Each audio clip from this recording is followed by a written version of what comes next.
अल्लाहु अकबर। मेरा इंडिया का जो आदमी मेरे को पैसा दे के मदद किया वो लगभग 4 करोड़ से ज़्यादा हो गया।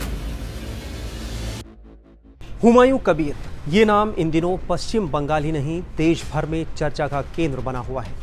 बंगाल में अगले साल यानी 2026 में विधानसभा चुनाव है और उससे पहले तृणमूल कांग्रेस से कबीर के निलंबन ने मुस्लिम वोटरों के बीच हलचल पैदा कर दी है।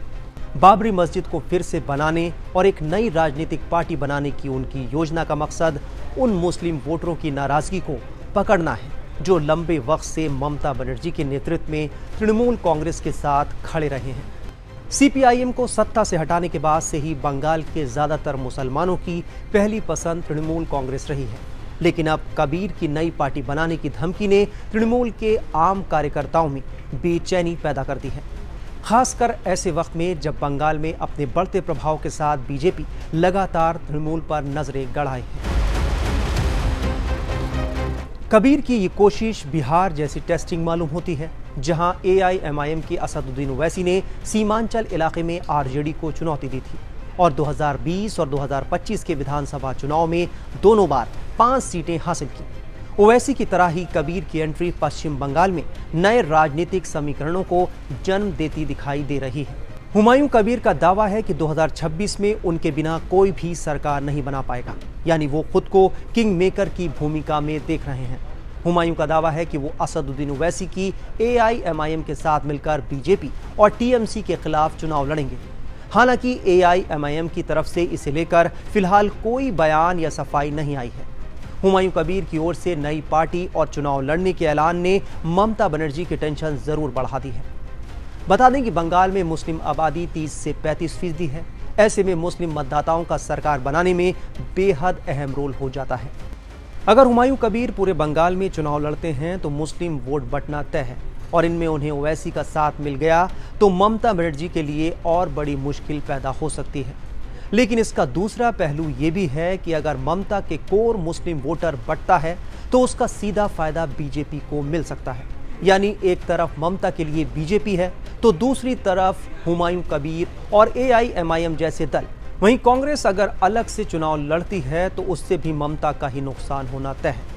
फिलहाल हुमायूं कबीर बाबरी मस्जिद का मुद्दा फिर से उठाकर मुस्लिम वोट बैंक में सेंध लगाने की कोशिश करते दिखाई दे रहे हैं।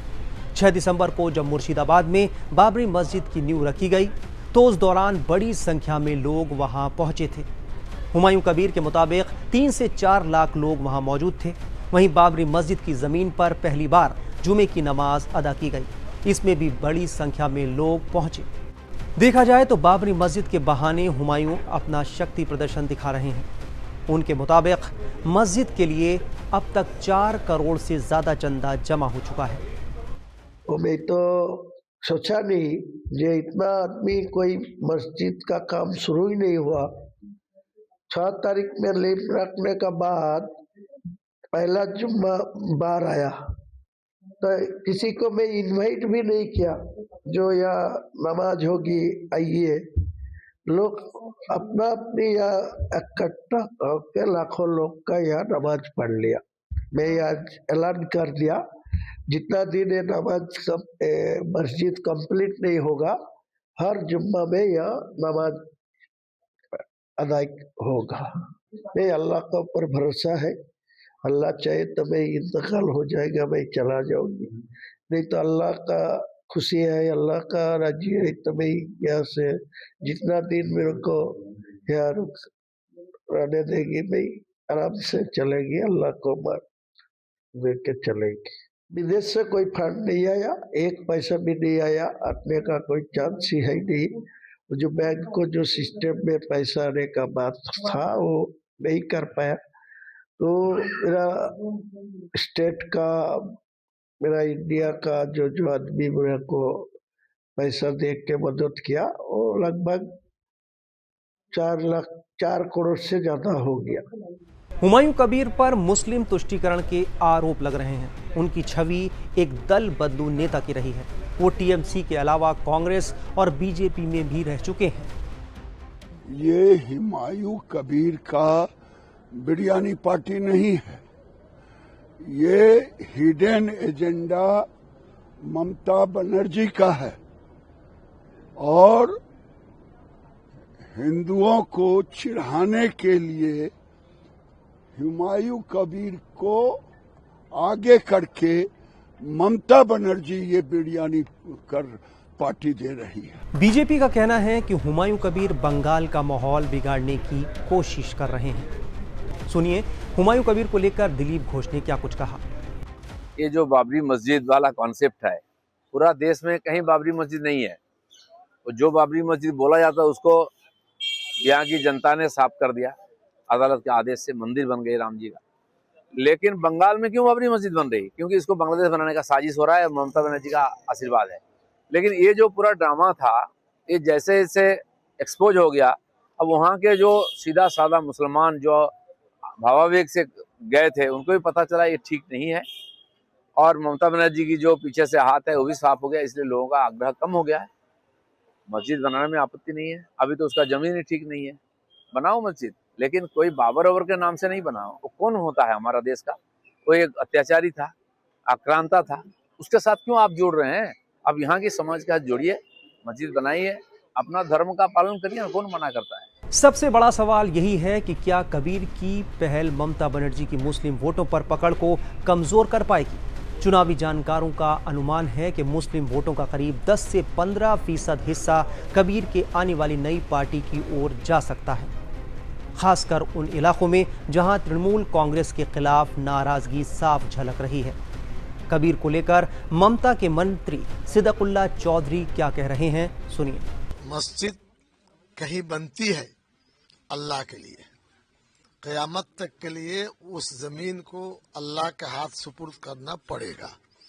सियासत का मैदान मस्जिद नहीं है, न मस्जिद सियासत है न सियासत मस्जिद है। इसमें 100 हमारा विरोध है। हाईकोर्ट ने जो ऑर्डर दिया है उसका कहना है कि हमारे जुरिडिक्शन नहीं है। Government of state, central government से कहा लॉ एंड ऑर्डर आप देखिए जो भी सो। यहाँ जो समझदार लोग हैं, बुजुर्ग लोग हैं, उनसे गुजारिश है आप इस चीज को ऐसा न करें कि कभी कोई गोलमाल हो, तमाम लोग उससे नुकसान पे आ जाए। मुर्शिदाबाद को देखकर बंगाल का विचार नहीं कर सकते हिंदुस्तान का। हमें तो सोचना पड़ेगा गायघाटा में, अशोकनगर में, बनगांव में, ताहिरपुर में और हावड़ा शियालदा में आने जाने में एक साथ सब मिलते रहते हैं, आते जाते हैं। ऐसी कोई बात ना हो जिससे लोगों में दूरी पैदा हो, घृणा पैदा हो, ये नहीं होना चाहिए। आपसे भी गुजारिश है पीस को आप फैलाइए। और जो मस्जिद का मसला है हमें पता नहीं, लेकिन इतना हमने सुना है, उनके किसी आदमी से कहा है पार्टी से हमारी दूरी थी लेकिन पार्टी वाले सहमत नहीं हुए तो हम मस्जिद बनाने का रास्ता तय कर लिया है। इस एक सतर की बात में ये बात आती है कि अल्लाह के लिए मस्जिद है या किस लिए है, वो खुद भविष्य में पता चलेगा। हुमायूं कबीर के बयानों से अलग हटकर ज़मीनी हकीकत समझना ज़रूरी है। बड़ी तादाद में बंगाल के मुसलमानों के लिए बाबरी मस्जिद का मुद्दा अपने अस्तित्व और सम्मान की भावना से जुड़ा मामला बन सकता है। हुमायूं कबीर की कोशिश है कि वो बाबरी मस्जिद के ज़रिए अपनी खुद की सियासी ज़मीन तैयार करें। अब देखना होगा कि बंगाल के मुसलमान हुमायूं कबीर के दावों और बातों में आते हैं या ममता का परंपरागत मुस्लिम वोट उन्हीं के साथ रहता है। फिलहाल हुमायूं कबीर बीजेपी के सीधे निशाने पर है। ये जो हुमायूं है, इसकी प्रवृत्ति जो है बाबर के बेटे की जैसी है। वो भी आक्रांता था और इसने नाम भी आक्रांता के बेटे के नाम पर रखा है। तो जाहिर सी बात है कि ये कुछ न कुछ इसकी आड़ में इनका कनेक्शन कहां तक जा रहा है, हैदराबाद तक कनेक्शन भी है इनका। क्या ये करना चाहते हैं देश के अंदर, तो इसलिए एजेंसियां बहुत सतर्क हैं और मुझे लगता है कि इसका जवाब ममता बनर्जी को भी देना चाहिए, क्योंकि उनसे भी पूछा जाना चाहिए कि वो मुखिया हैं, तृणमूल कांग्रेस की सरकार है वहां पर और उन्हीं के संरक्षण में ये सारे लोग आगे बढ़े हैं और इस तरह की चीजें जो निकल कर आ रही हैं कह दिया उन्होंने कि हमने इनको निलंबित कर दिया। तो निलंबन अपनी जगह पर है, लेकिन जीत कर किसके उससे आए हैं, किसके सिंबल से जीत कर आए हैं? तृणमूल कांग्रेस के सिंबल से जीत कर आए हैं। तो ये घुसपैठिए हैं। लिहाजा ऐसे लोगों के ऊपर नजर रखना चाहिए।